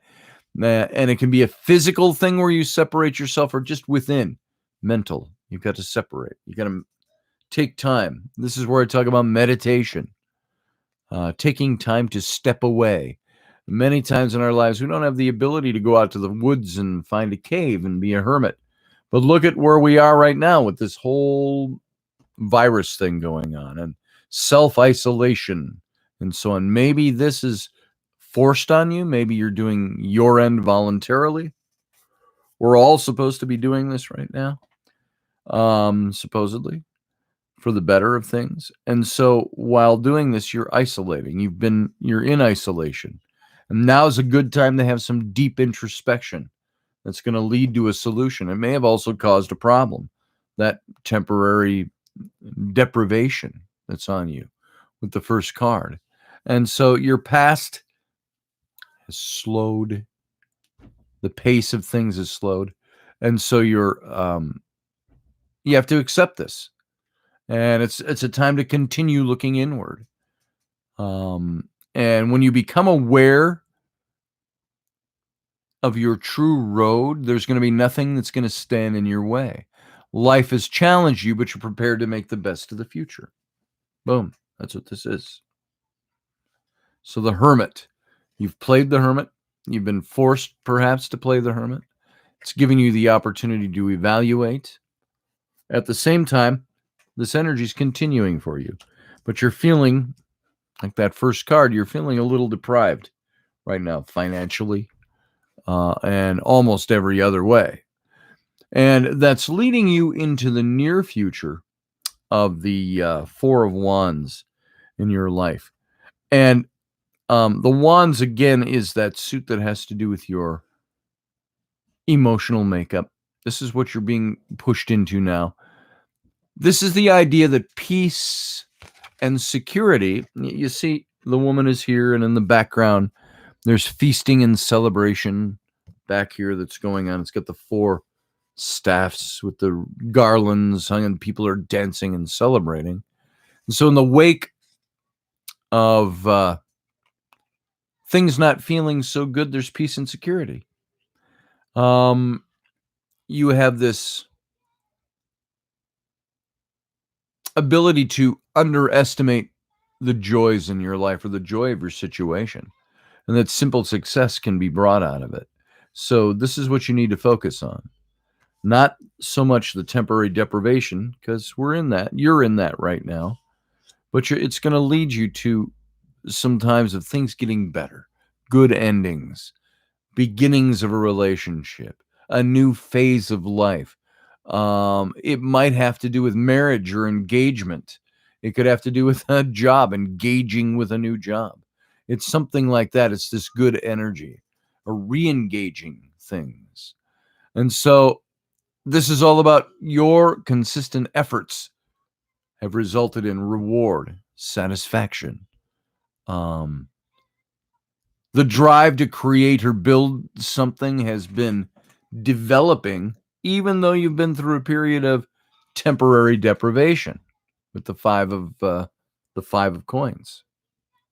And so this is all, it sounds rah, rah, rah, you go, Durwood.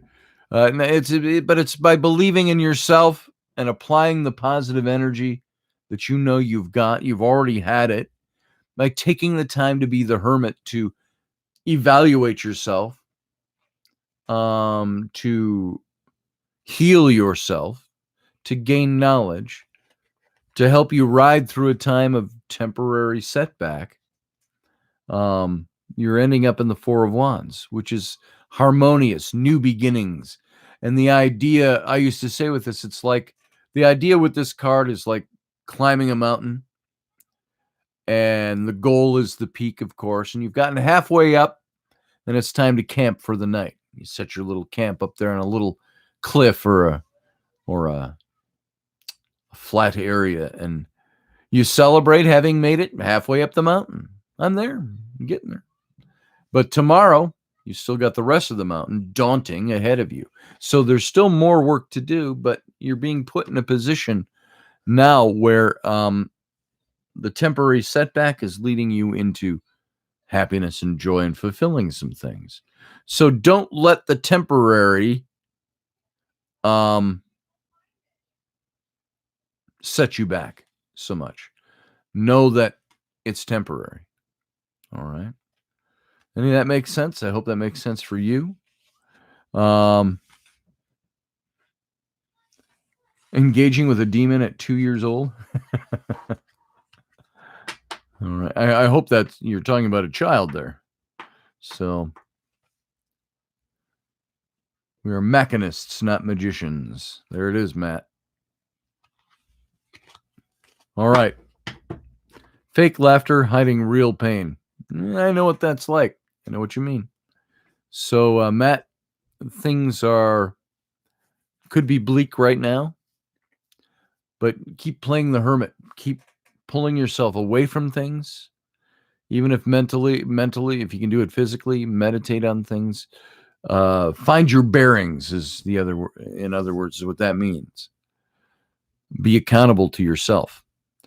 And the temporary setbacks are going to be temporary.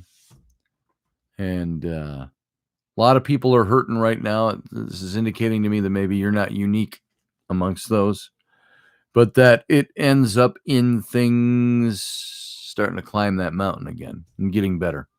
So there you go. Durwood, I only never remember you because of the nickname. If that's a nickname, maybe that's your real name. Because I don't know exactly who you are. I encounter so many people that sometimes the nicknames throw me. Even on my phone, I have people that will message me, and if I don't have them in my phone book, they're like, "Hey, I got that thing, and thanks for that thing, and doing the thing and the thing." And I'm like, who is this? Because I don't recognize the phone number. So there you go.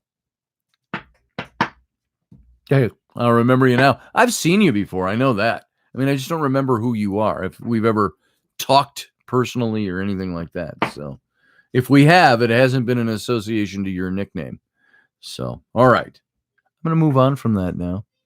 Let's see. We have Kayanat, if that's how you pronounce it. Kayyanat. If you're still here in the room, let me know and we'll move ahead. And we'll do a little reading for you. Dwayne. All right. So Durwood, you're Dwayne. And you call every Friday with JV. Okay. I know who you are. I got you now. Durwood. Doesn't ring a bell, though. So. All right, Dwayne. Good to know. I'll never forget now. Cannot. There you are. All right. I'm going to shuffle up for you. And let's do your reading. Cannot. All right.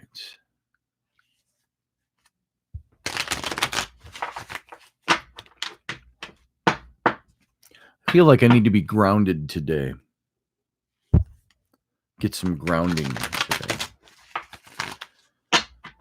Oh, and Yeoman, if you're still sitting out there, totally spaced that we were supposed to talk on Friday. If you have time today, let me know. All right. Now, if you were here, Kayanet, I think I'm pronouncing that, at least by the way it looks, I would have you cut the deck. I'm going to do that for you on your behalf. And here we go. All right. Kayanet. About ready to roll here. Here's your first card. It's your current circumstances. It's the one we just ended with.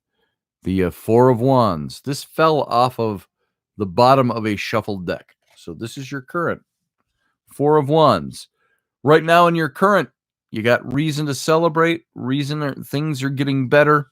You're climbing that mountain. You're trying to get to the goal. And you realize you're not there yet, so there's still a lot more coming. This is your current situation. Emotional positives are going on for you. Reasons to celebrate something. It could be a relationship, a place where you sink your emotions. So it could have to do with business, because if you're emotionally invested in that, the emotions, the things that drive you, it could have to do with a relationship. But it's not the cups The cups indicate passions and so on. This is about your emotional makeup. And so you've got reason to celebrate something. And you're halfway up the mountain, but still the rest of the mountain to go. This is your current. This is where you are right now. This is very odd. You know what? I'm getting all the identical cards I just got in the last reading, so in different positions, though. I've got the Hermit as your near future. I've got the Five of Coins as your near past. Same exact cards. I either did not shuffle well or these fell off of the bottom during the shuffle for a reason. And they'd already been shuffled in. So the Five of Coins in your recent past would indicate that you've had some temporary setbacks financially. Feeling momentarily impoverished. But the lights at the end of the tunnel has pushed you into the Four of Wands where you're moving upward. Things are bettering. But you're still got a lot of fight left to go. And the Hermit is saying in your near future, you have to separate yourself from people for a while. So I don't know if that's, I've rarely seen this happen where I've seen the three same cards. In fact, I've never seen it happen before. The same three cards. And I've been doing readings for 35 years. I've had one or two cards come out. Or if I do a 10-card reading for one person, then go on to another 10-card reading, I might see the same three cards appear somewhere. But this is interesting. So, yeah, that's it, Jennifer. The collective consciousness being so focused on the same thing is bringing out similar cards. Yeah, that's where I don't want to second guess this, but you've got pretty much the same message in a little different order than Durwood had.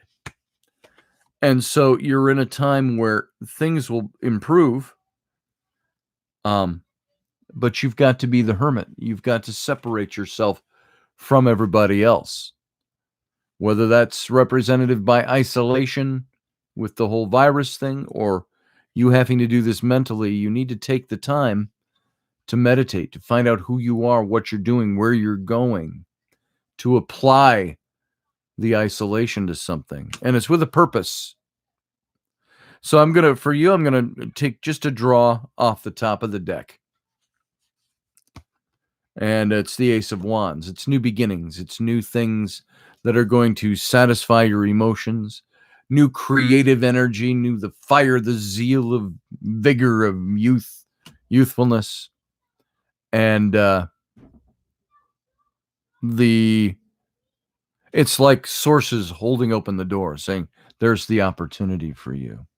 So this is what I'm seeing. I hope that works for you. I'm going to keep that one pretty light because we already went through that whole message before. So I think you can apply that to your situation. It's a repeated message. I never see that happen. I'll see a single card get repeated, never all three. So that was interesting and unique. So you're in a very similar situation, except the outcome for you is one of being the hermit. And being the hermit is the thing that you need to do in order to gain your clarity, to look at the open door that's being offered. We're not out of this yet, but I think we're close to being out of this whole thing that everybody's in. And it's affecting everybody in similar ways and sometimes different ways. So don't feel robbed or gypped that you got the same cards Durwood got. I think it just means it's a repeated message. It's the same thing. So there you go. I hope that's helpful for you. Quarantine there. Yep. So, yeah, we're pretty much under the same thing here. So there you go, folks. That's all the readings I'm going to do today because my mind is a little boggly at the moment. I don't know if I'm just lightheaded. That's my excuse for right now anyway. But we can talk for a few minutes. But that's about all I've got for reading energy today. I need to charge something up this morning. Felt really good going in. I feel really... Now, maybe this is where I don't like to say these things, but I think I'm more empathic than I like to let on. And I've always been that way because I feel other people and I feel other things, and things affect me on a feeling level. And all these readings this morning have been kind of similar. And I might be feeling that, feeling a little of the anxiety that people are feeling, a little bit of the. I've got my own anxieties. Don't get me wrong. I just deal with them differently. Feeling that temporary deprivation. We're all getting a pinch right now. Few of us are in that situation where we don't have the pinch. You've either got reserves, good reserves to fall back on, or you don't have to worry about your finances. Many of us, the majority of us, have finances that can carry us over for a little while. We were in a position where, we were good for a couple of months, but that couple of months will be up in a few weeks. So there you go. So I feel some of this stuff. I don't know where that is. So I hope that all of this stuff means something for you guys. And it's overall, yeah, I need to get some sun. That's for sure. Sun's going to be out nice today here. So it's going to be warm today. Not hot. It's going to be warm. So, yes, I are, says Jennifer. So thank you everyone for coming in. And my brain feels a little this is weird. It's weird. Different than when I started the show today. Brain feels a little dizzy at the moment. I'm not sure what that is, but I'm thinking too hard, trying to feel too much. But need more coffee. You felt it too, Matt? I don't know if you can see that as I do readings. I think sometimes it reveals itself a little bit. And I start to think, if I'm feeling it, maybe you're seeing I'm feeling it. And I got to step back for a minute. So maybe, Steph, maybe they did. Readings can do that. I remember times I've done readings where I've been allowed myself to get too sucked into them. And I try to stay a little bit separated from them so I can talk about even people I know, and I know their situations, and I do readings for them. I have to, the worst example of that, I had a woman that I dated for 4 years before I met Rainey. And that broke apart for whatever reasons, but she actually came to me I was in this, it was almost like a grieving period. It was worse than a divorce. And I still didn't know which way the thing was going. And she came to me and asked if I would do a reading for her. And I'm like, oh boy, because I could have said, oh, this card says you're in love with me. Oh, wait, what's this one says? Oh, this one says you want to have sex with me. Oh, this one says you don't want to break up. I could do that. I could have done that, but I had to separate myself from it. And so I've always tried to be in a practice of separating myself out from getting too deep. I feel when I do that, I lop off the empathy a little bit. So I try to be empathetic without allowing it to overtake me. And so there you go. Cards can do that, field guy. Yeah, there are cards that say, like if I go right now, if I just split the deck and say, am I getting sex today? Well, Ace of Cups came up. That's not a bad card if you're hoping to have some intimacy. But there you go. I don't know. I have a feeling that's not happening today. But other things are happening. There's other ways to have affection. So there you go. What the hell? I need those cards then. I could ask a direct question for you, field guy, just for fun. I'm going to do one card for field guy. I'm going to just shuffle it. And I'm going to ask field guy, what's field guy's love and romance look like for today? All right. We'll keep it in that category. It's just, this one's kind of fun. Not too draining. So field guys, love and romance today. Let's just cut the deck and see what we get. Sorry, field guy, I'm laughing at your expense because I know you can take it. I know you're good natured. I got the Two of Swords. Swords is that card of conflict. It's also the suit of power and authority. But the Two of Swords says that you are indecisive. You've got one road you could take and one road you should leave, and you're second guessing yourself. And you're not really thinking about the right decisions. You're standing there at an impasse at the crossroads, so to speak. And it's about being honest with yourself. It's not an absence of struggle, but an equal distribution of force that's in opposition to each other. It's a balance of forces. It might indicate that you're in a position to mediate a conflict, or may instead suggest that you're caught in the middle of a dilemma with no clear outcome. And so the resolution of this state that you're in right now regarding romance, the resolution of that could bring a lot of peace of mind. And it's also saying that perhaps the conflict that you're in, this impasse, could be resolved by taking a whole new approach. So you have to look to the energies that are going to resolve it.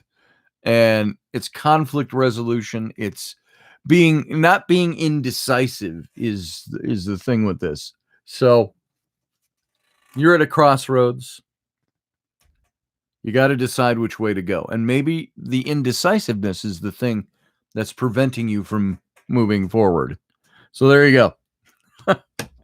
I just thought that would be fun to take a look at.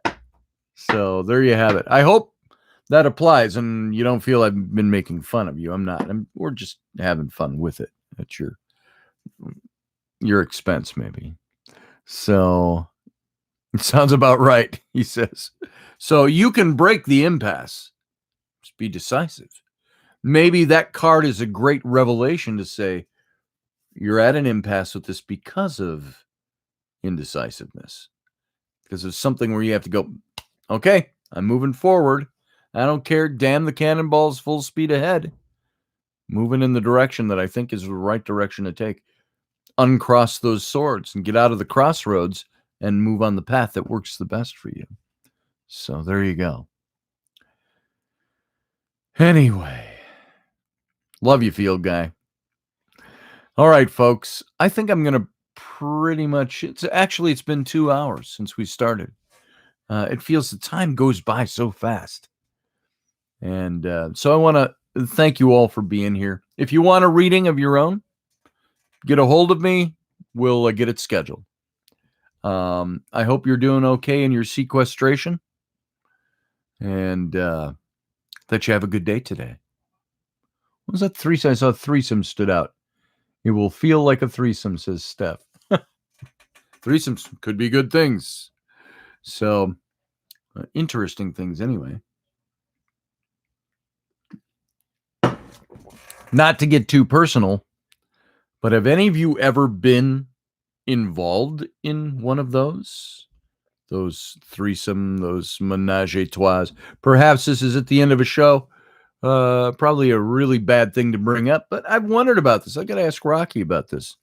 I'll surprise him with that question. I will say this, that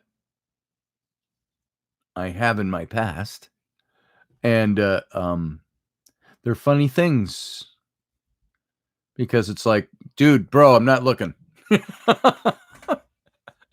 And things like that. And it's weird. And sometimes it's weird. Sometimes it's strange.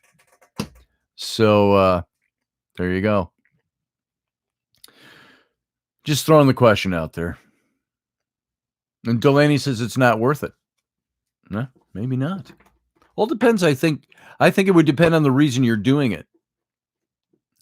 If you think it's going to invite new energy and you think it's going to revive a relationship, probably not. It could hurt it and damage it. So, anyway, I'm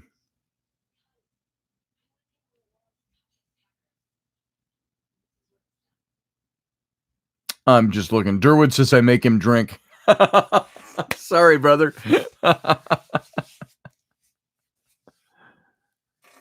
And Patch says depends on who with who, though. Yeah, I suppose it does. So, Anyway, it was an interesting question. I wasn't trying to be controversial or sexual or anything like that in an untoward way. I was just wondering if any of you have experienced that, and maybe that's a good conversation one of these days. What does it do to you? But then again, you might not want people to know you've ever been there and done that or experienced that or taken part in it. I will tell you, when that happened to me, it was a happy thing, fun and happy thing with good people that I knew. And one thing became another, and then boom, there it was. And as far as I know, things are still happy out there. So it was a long time ago. I was a much younger man. So let's see. Porn gets, it's funny how porn gets held out as being a word that can't be said here. So that's YouTube's got this thing screwed on pretty tight. So bottom boom. Would I have a threesome with ghosts, asks Audrey? Depends on what ghost. It could be a little weird to go, hey, you're kind of dead. But we all know, what's a ghost? It's new life. It's passing on to something else. That would be an interesting question. Would I do it in a holodeck? Hell yeah. Because that's all just computer generated. But isn't that then just kind of like three-dimensional porn? Odd question. So, yeah, which ghosts? So, anyway, there you go. We're all sexual beings. So, we know how that goes. All right, folks. I'm going to call this quits before I get into trouble with that last question. I don't know why it popped in my... because Steph said threesome. Thank you, Steph. You diverted the course of the whole conversation today. All right, folks. I hope you have a good day. I hope the readings were good for you. If you want one, get a hold of me. And move out into your day and have fun today. Out on the west coast, I almost said left and west together. Audrey, it's only 9 o'clock where you are, so your day's just starting. It's 11 o'clock here. It's noon out east. So Australia, it's tomorrow. And so, folks, thanks for being here. And Yeoman, if you have some time today, shoot me a message. And that's all I got. Jeannie Griffin, I've seen you. I wouldn't have a threesome ever. They'd have to drug me first. Well, or drinking. That happens. So, anyway, there you go, guys. Have a good day. We'll talk more about that last subject another time when we can do it seriously. Maybe we'll talk about it on the show this week as a serious psychological topic. So the show, 9 p.m. Central Standard Time, Monday through Friday this next week. Intrepid Radio. We'll see you there. And thanks for being part of my day today. And I hope this was fun for you as well. All right, folks. So we'll see you later. I'm always available. If you need me for anything, give me a shout. See you later. Bye. Well, bye.